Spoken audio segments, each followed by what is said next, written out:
Welcome to Echoes of Grace, presented by Damo and Tim Productions, where faith meets film, one redemptive story at a time. On today's episode, we have Bella Green, an incredibly talented actress who is best known for her role as Katie Larsen in Paramount Plus's The Last King of the Cross. She also stars as Hazel in Damo and Tim Productions' debut short film, BACKFOOT. I can't wait for you guys to hear about Bella's relationship to faith, how she became an actress, and as we discuss the importance of faith-centered stories in film. Hope you enjoy.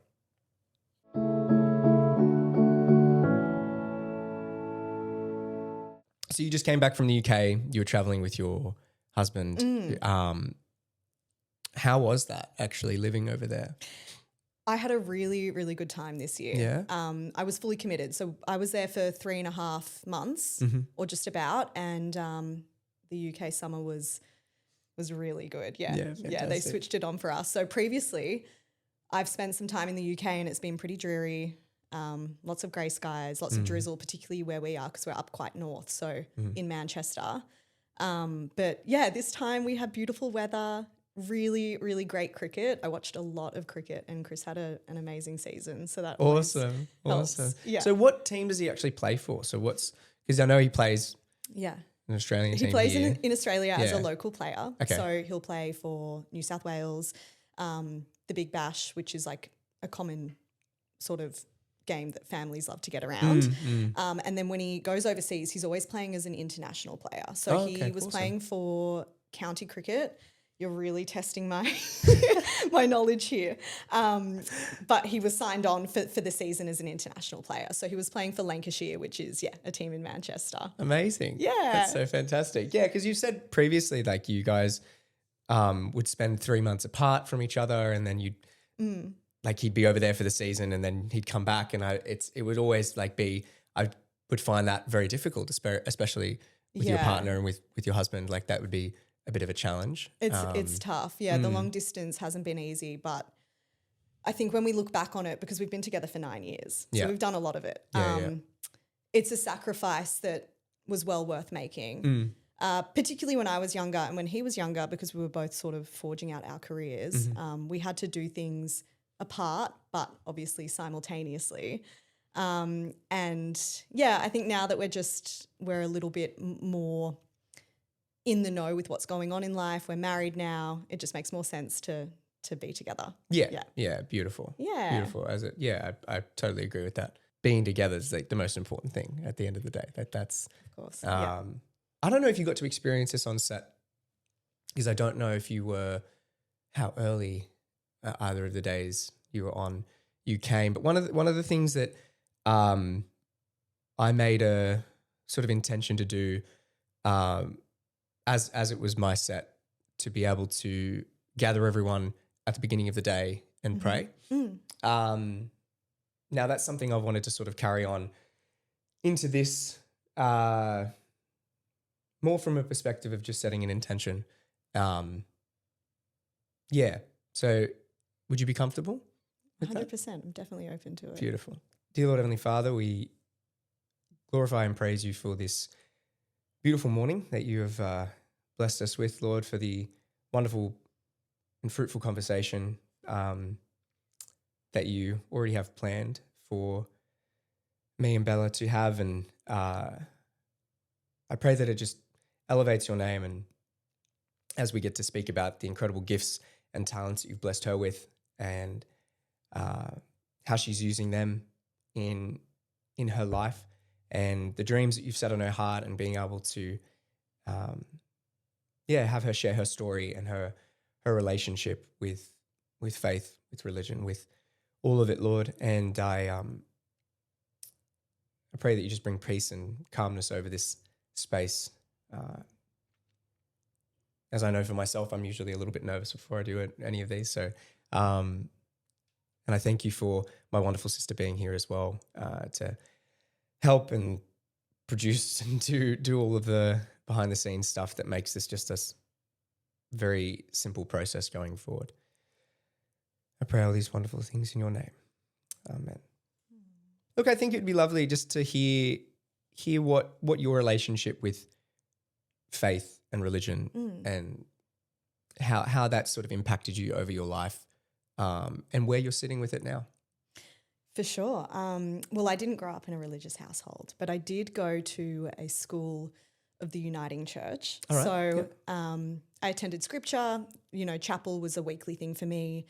And I also studied ethics and religion like up until I think my second final year at school. Mm-hmm. So it was very prevalent in my life. And I always found it really interesting. Chapel was an opportunity for me to perform because we would sing hymns. That was definitely my favorite part. And my voice could be hidden amongst like hundreds of other girls. So that was great. And now in my adult life, I don't practice, but I'm a big believer in faith. I hold faith in the universe, in the people that I love. And I often turn to that when I need a bit of guidance. Beautiful. Yeah. That's fantastic. How do you find that in your day-to-day life sort of sits in with you? Like what sort of things do you find helps ground you or helps bring you peace or hope, especially when life's not the kindest what sort of things do you draw upon for you? I'm a big believer in affirmations. Yeah. So beautiful. I love to talk about and put out into the universe what it is I want, Mm-hmm. what I'm asking for, and what I believe I deserve. Mm-hmm. And yeah, I think just speaking that truth out loud affirms it and helps the universe like guide it into my life is what I'm hoping for. But I guess that would be like one practice that I find really grounding, really affirming.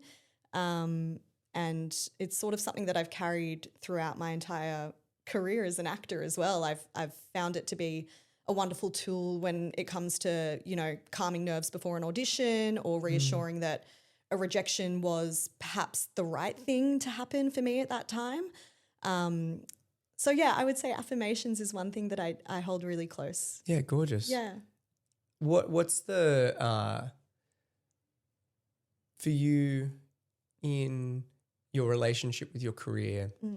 And because I know for myself, it's very difficult not to attach yourself to the outcome or to the result or like what ways through either through affirmation or through do you find helps you sort of separate it from the person that you are as Bella and separate it from the actor or actress? That's a great question. I think for me, it's just coming back to that belief that it's all in the universe's timing. Yeah. And it's set out for me predisposition. Mm-hmm. And yeah, I think it just affirms that my journey or where I'm at is right in the now. And that with every rejection, there's an opportunity, whether that's to learn or whether it's a redirection. So I guess that's how I use it as a tool to sort of help me separate myself from that. Yeah.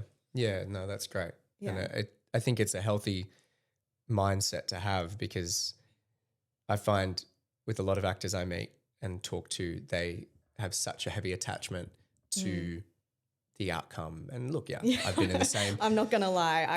It strikes me down from time to time. Because you put so much effort and you put so much time and energy into it and it becomes such a big part of your life and like for yourself in on your role in Last King of the Cross with as Katie Larsen and like that.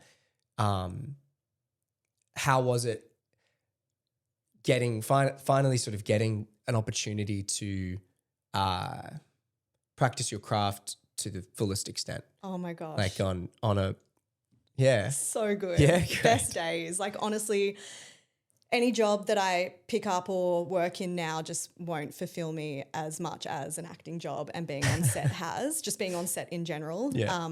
It's so much fun. I took a huge risk actually right before I landed that role. I was working full time. I was working in management, like completely different to acting and what I really wanted to do.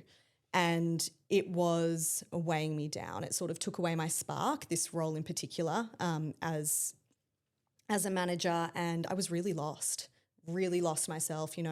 One day my husband sort of woke up one morning and he was like, you just don't talk. Like you don't talk.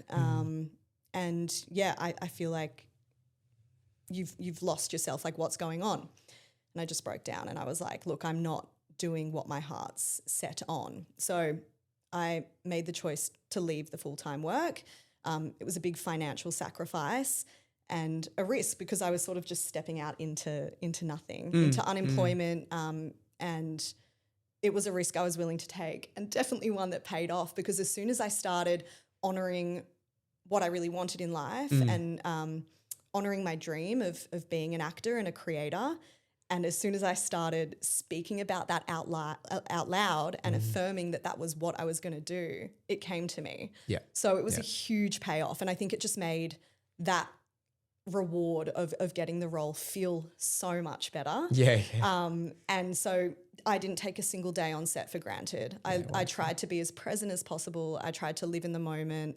Of course, like the pressures of being on a professional set, like the nerves were real, and sometimes that could overtake my personality a little bit. Like maybe I would become a little bit of an introvert or whatnot. But I definitely internally was so present and so focused. I enjoyed every moment. Yeah, fantastic. What was sort of challenges other than being on a professional set and like sometimes the nerves taking over? Because that, it can be quite intimidating, especially when it's the first time or it's relatively new. Like what challenges did you find came up in the midst of filming that? Yeah. It was a quick, the set was quick. So we'd set up, we'd shoot, we'd move on pretty quickly just after a couple of takes. And I think one of the first challenges that presented itself to me was like struggling to let go of maybe a take that I did that I didn't think was quite right or quite there, even though the director was happy with moving on.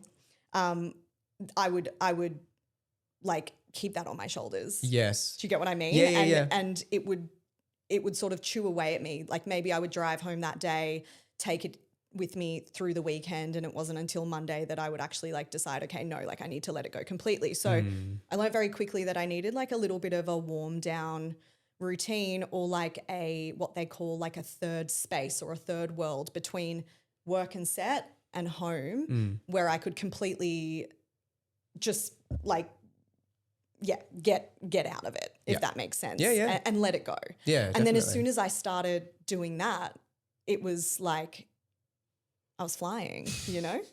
I was like, anything can happen. No, definitely. Because different sets will operate in different ways, and like that's, you've got like Home and Away and soaps that move at like an just absurd pace. Yeah.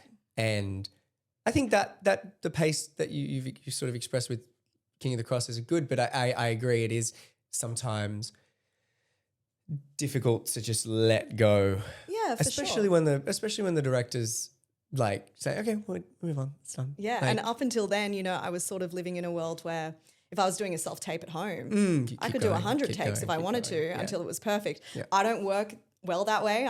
I'm better as like a one-take wonder, but but that's how I was practicing right up until that moment, I guess, as an actor and in my self-tapes. I will say though, I appreciate the hustle of a fast set. I think it just like amplifies the talent that is out there. You know, it doesn't give you any time to think, I find. As for the actors, I find if it's paced out and it's clear and you know what the parameters are and it's just go like and then especially because the world that they created as well with the sets that they built for that show, I felt would have done majority of the work for you almost. Would you agree? The sets were fun. Yeah. The sets were really cool. Yeah. And it definitely helped, like fully immersing myself in that world. I mean, I wasn't old enough to ever experience King's Cross. Yeah. At that peak. Yeah. As an adult at that peak. So yeah, it definitely helped throttle me into the role and into the story and into the world. Yeah, fantastic. Yeah. That's amazing. You've spoken very heavily about that dream that's been set in your heart. What was the first thing that sort of inspired you to pursue acting, to see it as a possible vocation from when you were a little girl, from when it came later in life? When did that sort of hit for you? I love talking about this, and I also love reminiscing on it. Because I feel like I discover something new about my younger self every time I bring it up. But I was a ballet dancer from a very young age. Yeah. So I was in that world of performance, I guess. And I did ballet for about 15 years. I was very comfortable on stage, and I was very comfortable in a cohort and blending into a cohort, a group of dancers, for sure. So that has always been like a huge part, I guess, of the journey, being on stage and dancing and the discipline that came with that, and the self-expression as well, like self-expression in dance. I was a big liar when I was a little girl. Really? I used to love to tell tales. I would come into school, and I'm talking like kindergarten year 1. And I used to pretend that I'd have like allergies or like crazy home life situations that would make people like really interested in me. And or like make me stand out. I don't know if I'm getting like too real. No, please. It's fantastic. To the point where I think like one day my parents got called in and the teacher was like, look, Bella's telling fibs. Oh no. And I very, very early on learnt that was not okay. Yes. So it was a great life lesson for me, and I did a full 360. I would like to consider myself a very honest person now, so we're all good. But I think that lying like played into the fact that I just loved to pretend. Yeah. And I loved to kind of like get out of body and into the body of someone else or into the story of someone else. And so when I got into high school, or just a couple of years before, I went to a school that had a very, very good performing arts sector. Oh, fantastic. And I did my first show on stage. It was Peter Pan, and I played the little brother Michael. Oh, cool. And I actually didn't play a female role all throughout high school until, because I went to an all-girls school. Oh, okay. For a bit of Context. I didn't play a female role right up until my final year in school. Wow. Yeah. So but I loved it. I just loved the stage. It was awesome. Yeah. Yeah. Well, especially you growing up in ballet, and like you said, you were very comfortable on stage, and you've already won half the battle there. I find a lot of people, that's one of the, I think, the most frightening things that people struggle to overcome, but you've won the half the battle there. And so I'm sure the transition would have been relatively seamless. Yeah. Like, especially with a show like Peter Pan being your first one, and then going from there. Like, did you do it through all of HSC? Yeah, I did. Yeah. So I was like, my school offered drama as a subject. Great. Fantastic. Which was, so much fun. And thank goodness they did, because I dropped maths as soon as I could. Yes. Yeah. Yes. I was one of those. Okay, cool. Year 10, it was gone. Yeah. I was done. I was never again would I be doing maths. No. And I'm fine for it. Yes. I'm surviving. Yeah, I agree. Yeah. We're still surviving. Like, look, Anna's like a good at maths. We're relatively pretty dyslexic when it comes to maths anyway.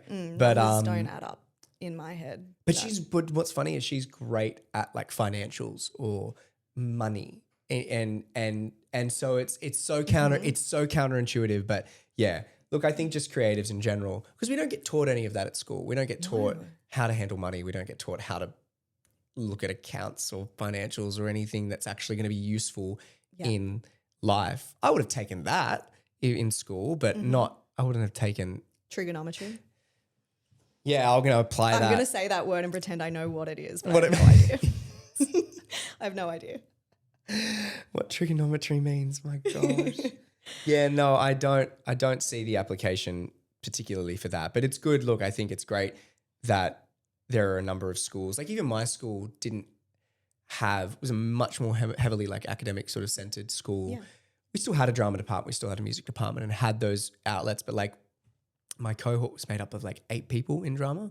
Like, that was my class size, which was ridiculous. But like, they still offered that opportunity. And I think if you're going to do it there. And you'll see how it progresses outside of that. But was it mainly for you the big shift that came in you after being in a corporate, more centered job? Was it mainly your husband's reflection to you saying that it needed something to change? Yeah, or something wasn't right? I think that was a bit of like permission. Okay. That's what I would see it as, for me to like validate how I was feeling. And right up until that point as well, I was quite a people-pleasing person. So I was dealing with a lot of, I guess, maybe I wasn't so set in my integrity as I am now. And yeah, it struck me down, honestly. So I think having the conversation helped. Yeah. And definitely. also like affirmed that I could do this, make it work. I have the support around me, like emotional support for sure, and just the backing, because at the time it felt like such a big jump. But yeah. Yeah, I'm sure it would have felt very daunting and very scary. But like you said, you took the risk and you bet on yourself, and it paid off. And like that's, I think, just what's so beautiful about. Look, I've been very fortunate to not have had to work a traditional job for most of my life, and I've very much had that emotional support from my family and from my sister and from those around me to be able to, take the risk and do it. Yeah. But I do realize that, like yourself, like a number of other actors that I know aren't as fortunate to either have the opportunity or maybe don't yet have the same amount of self-belief to be able to go, okay, I'm going to go do it now. Yeah. And take that leap. It's not linear either, self-belief. Like I feel like there are days where I'm ready to chuck the towel in, and I might get fulfillment out of something that's a little bit more consistent.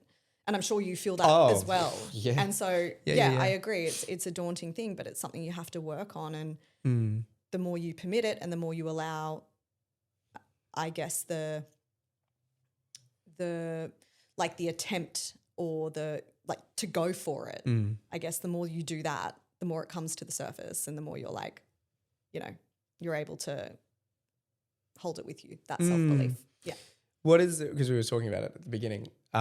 What's like the delusional faith or self-belief? Like where for you, like I know for me where it sort of sits, but where does it sort of sit for you, and where does that come from? Or I don't know, like that sort of.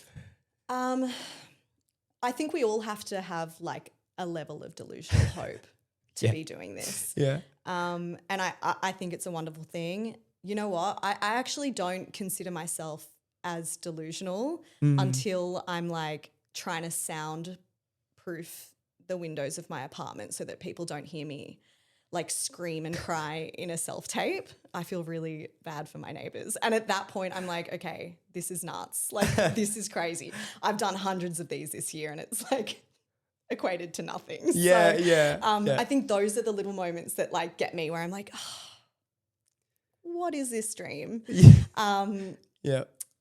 But fuck it. Yeah. Sorry Please to swear, don't. But I'm like, don't you know apologize. what? Like people on the outside, they're going to think what they want to think. Exactly. I'm going to control what I can, and that's my happiness and the pursuit of my dream. And I'll just keep going after it. Yeah, exactly, as you should. And like we were talking about that last night about how the people's reaction who have no sort of context or idea or any insight into, I'm sure it would have been an interesting transition for your husband to even see like what goes into that. It goes into the dream, goes into what it takes to fulfill that dream. And we were chatting about how like I've been to different events or things recently, or like Bible study, and meeting new people that are in very, general sort of jobs or mundane jobs, and they don't know how to react. They don't know how to. Yeah. I've got people in my life that they just nod? don't ask. Really? Are you kidding? Don't ask. I think because maybe they don't sit comfortably in the conversation when it's centered around like attempt and failure. I don't like to use that word, but maybe that just doesn't sit well with them. Or maybe it's just because, I mean, I don't really know. The beautiful thing is with Chris, with my husband, is that he is pursuing his own career that's left of center, as an athlete. Yes. And they do line up, they do measure up. It's contract work, you're contracted for a period of time, you don't know where you're going to be in 12 months. The only difference is athletes have metrics. Like they have previous games that, coaches can refer to. He's got a bunch of stats next to his name. Whereas for us, we don't necessarily have that unless it's like the rating on Star Now or IMDb or whatever, which I don't think actually equates to much. No, it doesn't. But it's interesting because I so agree, and I think that's one of the things that makes you guys so beautifully compatible and like be able to support each other in that way. Because I'm sure like that is a very it's a very helpful sort of likeness to have in your respective careers. But yeah, I look at the ways that we're sort of judged on our ability, and usually it's usually based off of credits, or it's based off of, now it's Instagram following and all this sort of nonsense. And it's nowhere, it doesn't actually relate to your gift or your talent or your ability as an actress or actor. Like it doesn't. But it's so interesting how, like even we were speaking about this last night, how like when, like you said, friends of yours don't even ask now about the journey or what sort of goes into it. It's just, I get people's response of like, oh, so like, what have you been in? Like, what have you done? Like, and it's, and which I think is just very disappointing, because like I wouldn't go up to someone who's in accounting or go like, so what have you done? Yeah. Who have you worked with? Like, that's such like, a... Whose books are you books are you doing? Yeah, whose books are you balancing? 100%. That's so true. Yeah. It's a very skewed sort of perception, but it's not, I don't think it's from a place, I think it's just from a place of ignorance. It's not from a place of sometimes it does. I'm sure, because even Anna reflected this about a girl in her Bible study saying like she, it sort of raised some sort of insecurity or challenge within herself to see that like Anna's a stunt woman and doing something that's very left of field in terms of a career or a job, but it's like it's so interesting, and it's probably the similar thing for your friends of, like you pointed to, the like failure and rejection, and it's there's probably something in them that like that's scary. That's not not something that they would actively go out and seek or be okay with receiving, even if they put in all of this effort. But I think that's one of the beautiful things about the creative arts and any sort of part of it is that there is so much rejection. There's so much of that just naturally comes, and we've got to find a way to be okay with it at the end of the day.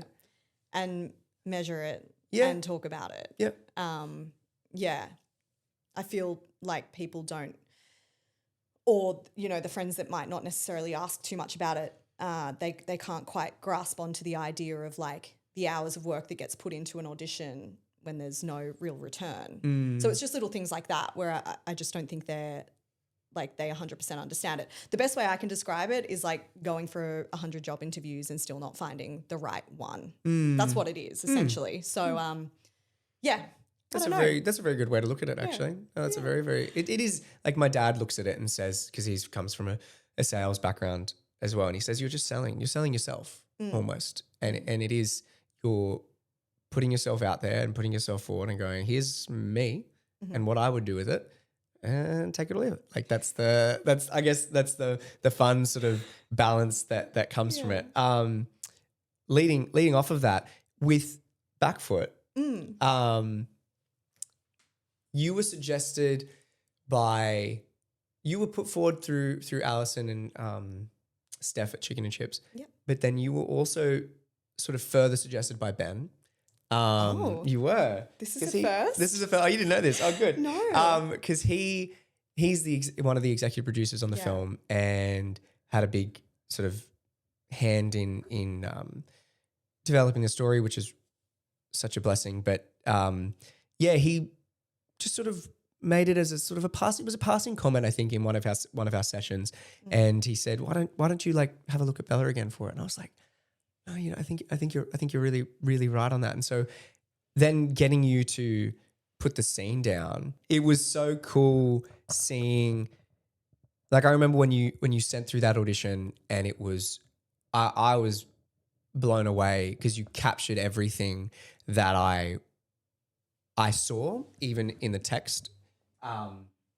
And then seeing what you took it to another level on set and then in the final film, and what you did, which was just incredible. Like you should be like really, really proud of your work and of the commitment to your work. Because I know you were reading with your mum in the original tape. You could tell, or did I tell you? No, I think you told me. But I could tell. I could tell. Was like, she did a great job. She did so well. She did a great job. It was a couple of weeks before she was like, why don't you get me to read for you anymore? Because during COVID, it's like the only option at times. Yeah. And I was like, oh, Mum, like, sorry, you know, it always sounds better when like an actor's on the other side of the camera. And then this role came through and I was like, Mum, your time to shine. Your time to shine. Your time to shine. So she came over. We did it so quickly as well. And I think it was like maybe one or two, like maybe for that first scene, because I remember you made me submit two. Yes. The first scene, I think I did it once, and then she was like, we've got it. And I was like, no, like do it one more time. And I think I ended up submitting that first one anyway. But yeah, it was quick and fun, and I'm so grateful for Mum. Yeah, no, she did a great job, and it very much suited as well, like the nan as well, like having that voice on the other side. It was very fitting because we hadn't really had too much time to be in the space prior to shooting. The ability to be able to have you and Alison and then with Callum, our cinematographer, being able to have everyone there to just sort of workshop it and block it out and play with it and then be able to go to the heightened nature of that. And like that was one of the things I think that really just added to it. I don't know, because there was just another level of desperation or especially from you. Like there was just such a palpable, like I still get quite emotional during that scene, especially from you, because you're just coming from such a rawness that's so palpable. Yeah, because I remember you sharing to me like when you got the sides through and the character profile, you were like, oh no, this is mine. I'm getting this. Yeah, 100%. I remember you said that to me. I just had a feeling. Yeah. And thank you for you know, having me on board. Oh, and for my the pleasure. Opportunity. You killed it. Hazel wasn't necessarily like a character type that would land in my inbox for audition requests very often. Really? Okay. But I was really excited about it because it was like an opportunity for me to unleash emotionally. And I have been working so hard on that as an actor that I've just wanted the opportunity to be able to do it. Yes. And so she gave me that opportunity, and that was amazing. And, you know, when it came to Hazel as a character, I held a lot of empathy towards her situation and her desperation. And what I loved most about playing the part was that she was completely, like, she didn't care for the audience's sympathy. Not that she was thinking about the audience, but Bella was. Yeah, yeah. But, you know, in the narrative, like, she does not care for anyone's sympathy. Like, she's just fighting for her livelihood and her child. And so the intention was set really clear for me. Amazing. And I just, I loved being able to lean into it. So. No, you embodied it so effortlessly. And I was sort of aware, like, because you sort of tap into that emotion very, very seamlessly, like even on set, and the process that you had for yourself, it was very seamless. And when you were just able to turn it on, and like that just shows and speaks to you and your capability and your experience as an actress. And like, you could tell that that's something that you've been working on and wanting to unleash, and you did. and you really did, and it was awesome. Oh, thanks. It was so good. Yeah, it definitely hasn't always been that way. I've had to do a lot of work around self-trust, particularly when it comes to, bringing up emotion. And you also, like, the beauty of it is we don't know what's going to happen when we turn up on set. No. Like, I might be able to access it. I might not. How are we working around that? Who knows? Yeah. Did I expect to go that far? I don't know. Like, no, but that was such the beautiful thing as well, because you don't know as well what the other actors are going to bring, what their energy is going to sort of activate in you, because sometimes that'll just be enough, and that'll really set you off. And yeah, I think it was a beautiful mix of all of those things. It didn't feel forced. It didn't feel like it was difficult at any point. Like it just, yeah, it worked really well, and it was just such a it's probably one of my favorite scenes, and I was really looking forward to shooting that and getting to play in that space and almost have that standoff, which was just awesome. But then you even said that your brother's name is Levi, and so that was like another thing that was like, yeah, I'm taking that. That's my character. That's I read it in the sides and I was like, it's lining up. Yeah, it's meant to be. It is meant to be. Yeah. So, and I told my younger brother, because he's interested in, my life and vice versa. I hope so. Yeah. He was like, did you end up getting that role that, I was playing your son or whatever? Yeah. Like, well, it wasn't you playing my son, but yeah, his name was Levi. And he's really excited to hopefully see it at some point. Awesome. Yeah, definitely. No, it will be out soon. Like, firstly, I'm screening it to all the cast and crew and giving them sort of first priority to see it. And but then hopefully soon. I'm just waiting. Again, another part of the wonderful waiting game of our industry is like they've got the film submitted to about 18 different festivals at the moment, and just waiting to see where it sort of ends up and lands, and whichever one's sort of the first one will be its world premiere or its debut. So after that, then it's pretty fair play. Like I'll release that, and I'll release it on YouTube for everyone to see. So it'll be available and for everyone, which will be very exciting. Well, be very best exciting. of luck. I appreciate it. Yeah, it'll be good. I think it'll land, especially where it's sort of meant to, which is just divine timing, which is lovely. Yeah. But following on that, with redemption being such a key,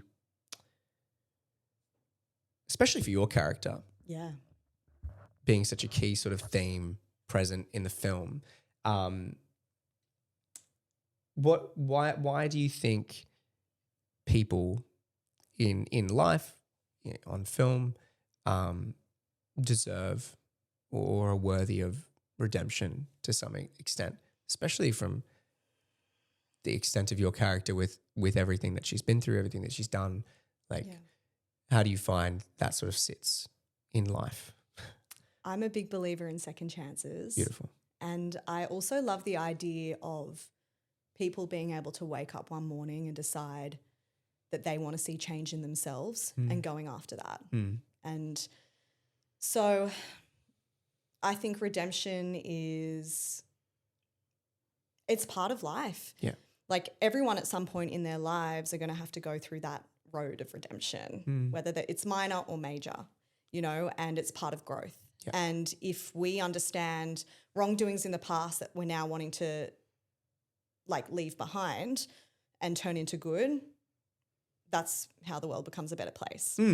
Another beautiful thing about redemption, I find, is that on the other side of it is forgiveness. And I think that's something that us as humans need to practice more. Forgiveness is a beautiful thing and it's incredibly freeing. Oh my goodness. So yeah, I believe everyone deserves a second chance. Yeah, wonderful. I mean, and then we can get deeper into this. Please. How long do we have to chat? We do. We've got time. On the topics of ethics and moral thinking, at what point does redemption like not exist. Does that make sense?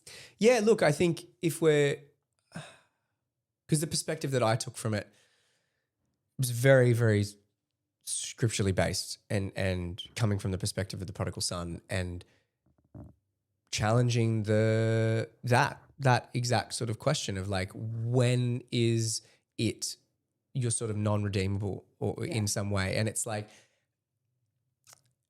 it's a beautiful question. But I think that's why I wanted to make your character almost seem a bit unredeemable to an extent because of everything she'd been through, because of everything she's done. But that's what made the forgiveness aspect of it so beautiful, is because it's showcasing to people that no, they're really, like, personally, I don't believe there is like a limit on it. I feel like no matter what you've done, like if I'm just sort of looking at it through the lens of scripturally based, like, and in relation to Christ, like, if you are able to identify in yourself the wrongs that you've committed against other people, against yourself, the harm that you've caused, and go, no, I need to change. There's some that I need to change. And you seek forgiveness, and you seek it humbly, and you seek it because you need it. Yeah. Then I don't think there's a level to the like a limit to the lengths that you may have gone to. I believe everyone is redeemable, but the change has to occur in them first, for sure, before they come to seek forgiveness. Because if the change isn't there, it's not. There's not going to be anything to redeem, if that makes sense. 100%. Yeah. And if you don't see it, if you're still ignorant to the fact, then you're just going to continue on through life being the same person. Yeah.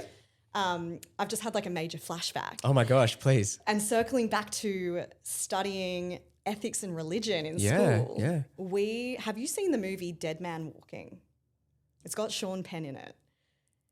It's based on a true story. Sean Penn. I believe so.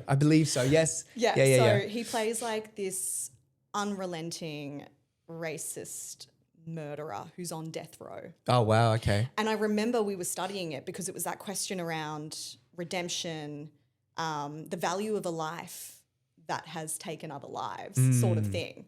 Probably like a little bit too deep for year 10 religion practice, but he doesn't show, like, I think what was so good about his performance and what people have spoken about with his performance in the movie is that he shows no, like, remorse whatsoever. He's like a cold-hearted killer.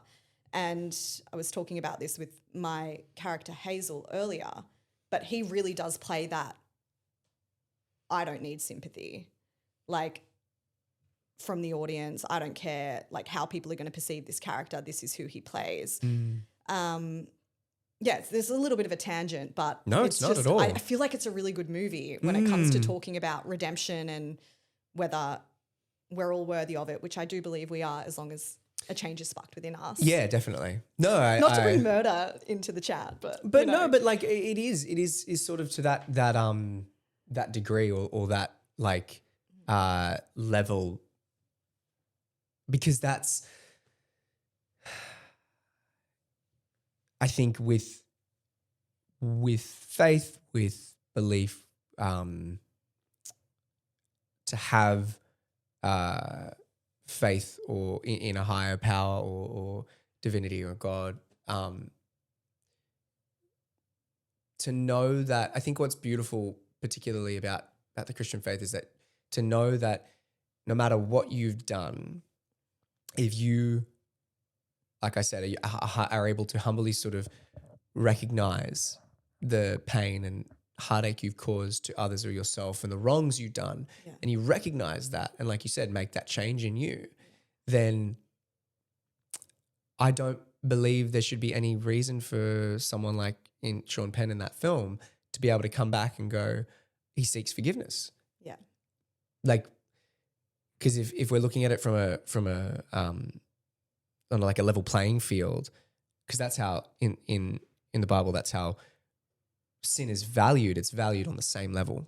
Mm-hmm. Every sin is as equally atrocious as the next, from the smallest stealing of a piece of jewelry to murder. Like it's all looked at in the same way. Then I don't believe there should be any reason why that a person like that couldn't be redeemed, because I think even if we bring it back to BACKFOOT and looking at your character of Hazel, like she's not only stolen money from her family, but then come back and like done horrible things. But like it's wonderful to see the mindset that you had for that character to be able to play that. Yeah. So because you played it so just seamlessly, and it just sat so fitting into your body. Like two more things I want to show you is one of them being your this is your character poster for the film, and your oh my gosh. Unrecognizable. I know, it doesn't even look like you. I agree. It does not look like you. Thank you. No, it does not. You were so excited on set when they were like making you look so different from yourself. Yeah. I remember you were so excited. Yeah, no, I was, honestly. It was like just a full transformation. Yeah. In terms of like my character and getting out of what I would normally maybe box myself in or be boxed in when it comes to particular roles. So, wow, that's intense. Where's this going? That'll be... Who's seeing this? Everyone eventually. But hey, be proud of that. That for me, that photo, when Lester captured that, that's just sort of such a clear view of who Hazel is. Yeah, wow. And where she's at at that time in the film. Yeah. Like the whole your posture, like all of it was just so good. Awesome. No, it's so cool. I can't wait to see it, honestly. And I mean, I feel like in the film as a whole, like Hazel plays a very, very important role, but there's so much that happens outside of her world too. So I really can't wait to see what went down when I wasn't on set. When you weren't on set? Yeah. I know. Yeah. Does CJ play basketball? He does. He does? That was one of the key requirements. Oh, was it? Yeah, I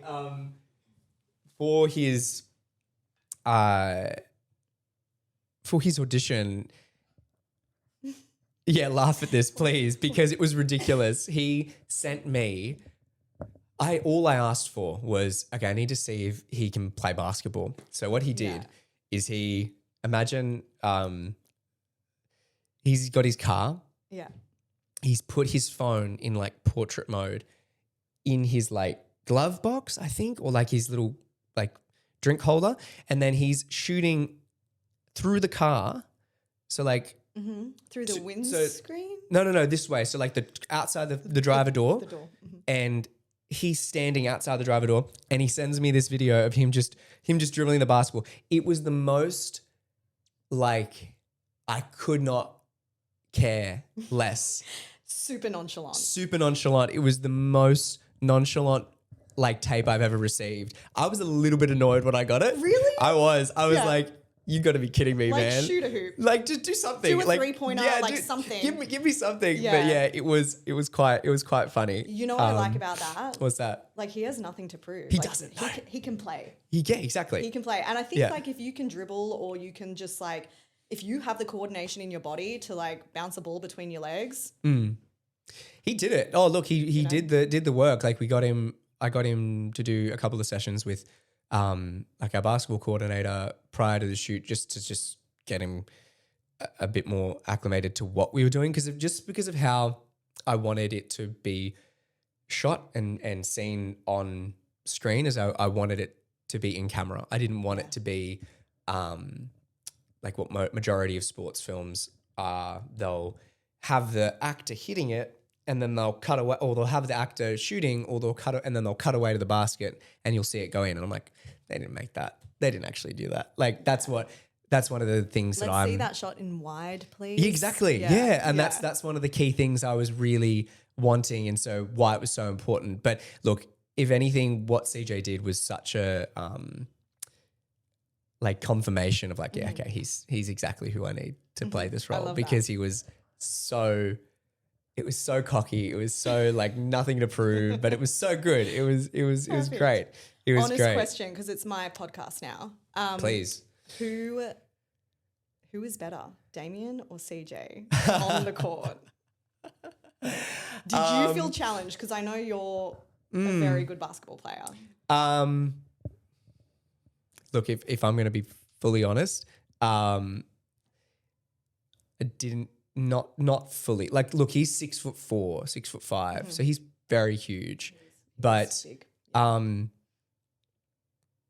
yeah, look, I very much still felt at a higher level. Yeah. It's not. I'm being honest about it. Like it's I'm not gonna as tell though. him. Tell him. No, he'll see it. I don't mind. He knows. He'll see it. He'll I see love it. it. Like he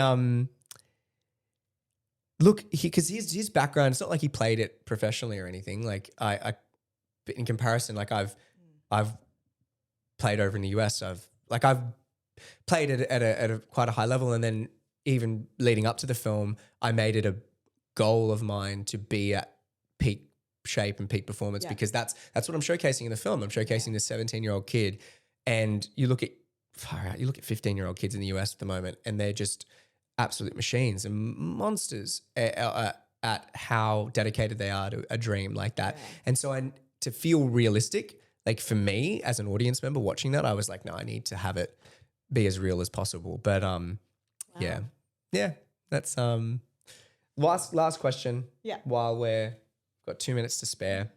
What are you excited for project-wise? What's the next thing that you either have coming up or that you want to challenge yourself with? Yeah. I think at the moment, my biggest priority is staying warm and ready as an actor. I want to be ready for any opportunity that comes my way. And so that's what I've really been focusing on, and that's what I'll probably dedicate the final quarter of this year towards. But I feel very inspired as of late, and I particularly, working with you, Damian, and seeing you write, produce, direct and act in the one project. And, you were so in your element on set. Like it was really cool to witness. Oh, thank you. I feel very inspired. I don't know how I would go in the director's chair, but I do love writing. And I think that's something that I kind of want to lean into moving forward. So, Fantastic. Is there any specific story that you're feeling inspired to tell, or that you want to see on screen? I feel like there's a lot. Yeah. I think it's about narrowing it down to what is relevant to me and to the times. So we'll just see. See what happens. We'll see what happens. Amazing. Amazing. Well, thank you for firstly coming on today, and I hope you've enjoyed your first sort of podcast experience. Oh, no, I love it. And I hope it hasn't felt too daunting or too, like, it's not much. It's very... Yeah. You know what? Yeah. I felt nervous. Yeah. And I appreciate the moment that you took at the start. And it was the same feeling that I had on set when we came together and prayed. But yeah, I felt grounded, and I felt the nerves lift, and I felt safe. So I appreciate it. Well, my pleasure. I'm so happy to hear that. It did that for you. And like, that's, I think, the beauty of prayer, being able to just, it is such a grounding. I know for myself personally, day to day, like I don't go a day without it, because if I don't, I'll float away. and I'll be way too just caught up in life. But yeah, I'm so grateful just for the dedication and work that you've put into the film. Because that was something that was really key for me, was like making sure everyone, I treated it because I did as a professional project, because that's what it was. And I'm so grateful that like God placed yourself and everyone around us that treated it as such and treated it with the weight that it had. Because and I don't think I ever doubted that you wouldn't, because I know and I've seen and been in class with you and been in those spaces to see how much work you put in to your craft and to how seriously you take this for yourself. And so I just want to acknowledge and thank you for that, because that was such a gift and a blessing to be able to have on set. I didn't need to worry about you. I really didn't. That was such a beautiful thing. I didn't need to think about you or anyone else. I knew you guys would be fine. Yeah. Well, that's a good thing. I mean, you kind of had a lot on your plate. A little bit. But look, Anna did an amazing job coming on for the 4 days and producing for me, because if she didn't, would not have happened. I would have, no way. There's no way. No. It was a very, very cool experience. I'm just so excited for everyone to see it and get it out there, because I agree. I know you've been like, Damian, come on, send me something. I've literally been sitting with all of this stuff, just sort of preparing it and going, okay, I want to just want to get it out there, but I can't. I mean, it's not just me. It's my mum. Oh, really? It's my mother-in-law. It's, a lot of my friends as well, because any opportunity they can see me do my thing. Yeah. They gain better understanding as to why I'm doing it. So, but thank you so much, Damian, for the opportunity, for putting your faith in me. I had an amazing time. I loved Hazel, and those days on set were so intense but so rewarding. You provided that safe space for me to be able to do what I love to do. And thank you as well, Anna, for your presence and for producing. And you were just like that beautiful grounding individual on set that, you were there. Yeah. And the Italian lunches were also spot on. Needed carbs to fuel the emotion. And fuel the days. I agree. Look, I don't think it would be a good choice for a longer shoot, but I think for 4 days it was a good choice, because it did. I think everyone seemed to enjoy it, which is good. I don't need lasagna for a good couple of weeks. Yeah. Now. I've had it for I've had it twice. I've had it 2 days in a row. I'm solidly okay. Yeah. One thing I might do is just close in prayer and we'll cap it off there. Dear Lord, Heavenly Father, I really just want to praise and lift up your name in this moment, my Lord Jesus, and thank you for this incredible conversation and very fruitful conversation that we've been able to have, speaking about the dreams that you've set in our hearts, and how we're doing all that we can to pursue those dreams. I pray that you keep us on a path that is set for the will that you have for us, and whatever isn't for us, let it pass us by. And I know that you will continue to open the doors necessary to continue to further and lift up your kingdom, and just use these gifts and these talents that you've blessed each of us with here in this room, and may we not take it for granted any day that we get to wake up and do this. Even when it becomes a bit tiresome, or it may become a bit challenging, may we realize how fortunate and blessed we are to be doing what we do, and being able to be humans that have this sort of delusional faith to keep going, even when it seems like we should stop. But, and I really just thank you for my sister Anna again for her presence and being here and her support and encouragement of everything that I do. And I'm grateful to be able to give that back to her and, be there to support one another. And I thank you so much for blessing me with Bella as a friend and as a fellow creative, and being able to work together respectively and watch each other shine and do what I believe we've been placed here on this earth to do. Pray all these things in your name. Amen. Thank you so much, Bella. Thank you so much.